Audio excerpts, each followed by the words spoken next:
ایک شخص کا بیٹا رات کو دیر سے آتا اور جب بھی اس سے باپ پوچھتا کہ بیٹا کہاں تھے تو جھٹ سے کہتا دوست کے ساتھ تھا۔ ایک دن بیٹا جب بہت زیادہ دیر سے آیا تو باپ نے کہا کہ بیٹا آج ہم آپ کے دوست سے ملنا چاہتے ہیں۔ بیٹے نے کہا کہ ابا جی اس وقت ابھی رات کے 2 بجے ہیں، کل چلتے ہیں۔ نہیں، ابھی چلتے ہیں، آپ کے دوست کا تو پتہ چلے، باپ نے یہ زور دیتے ہوئے کہا۔ جب اس کے گھر پہنچے اور دروازہ کھٹکھٹایا تو کافی دیر تک کوئی جواب نہ آیا۔ بالآخر بالکنی سے سر نکال کر ایک بزرگ نے، جو اس کے دوست کا باپ تھا، آنے کی وجہ دریافت کی تو لڑکے نے کہا اپنے دوست سے ملنے آیا ہوں اس وقت، مگر وہ تو سو رہا ہے۔ بزرگ نے جواب دیا چچا آپ اس کو جگاؤ، مجھے اس سے ضروری کام ہے۔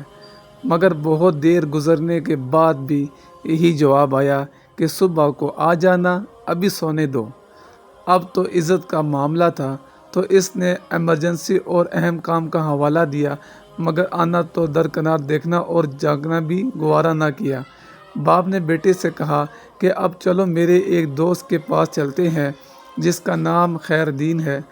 دور سفر کرتے اذان کے وقت سے ذرا پہلے وہ اس گاؤں پہنچے اور خیر دین کے گھر کا دروازہ کھٹکھٹایا، مگر کوئی جواب نہ آیا۔ بالآخر اس نے زور سے اپنا نام بتایا کہ میں اللہ دیتا، مگر پھر بھی دروازہ ساکت اور کوئی حرکت نہیں۔ اب بیٹے کے چہرے پر بھی فاتحانہ مسکراہٹ آ گئی، لیکن اسی لمحے لاٹھی کی ٹھک ٹھک سنائی دی اور دروازے کی زنجیر اور کنڈی کھولنے کی آواز آئی۔ ایک بوڑھا شخص برآمد ہوا جس نے لپیٹ کر اپنے دوست کو گلے لگایا اور بولا کہ میرے دوست بہت معذرت، مجھے دیر اس لیے ہوئی کہ جب تم نے 27 سال بعد میرا دروازہ رات گئے کھٹکھٹایا تو مجھے لگا کہ کسی مصیبت میں ہو، اس لیے جمع پیسے نکالنے کی شاید پیسے کی ضرورت ہے۔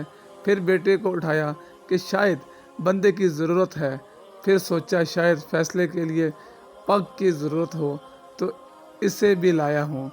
اب سب کچھ سامنے ہے، پہلے بتاؤ کسی چیز کی ضرورت ہے؟ یہ سن کر بیٹے کی آنکھوں سے آنسو آ گئے کہ ابا جی کتنا سمجھاتے تھے کہ بیٹا دوست وہ نہیں ہوتا جو رات دیر تک ساتھ ہو، بلکہ وہ ہوتا ہے جو ایک آواز پر حق دوستی نبھانے آ جائے۔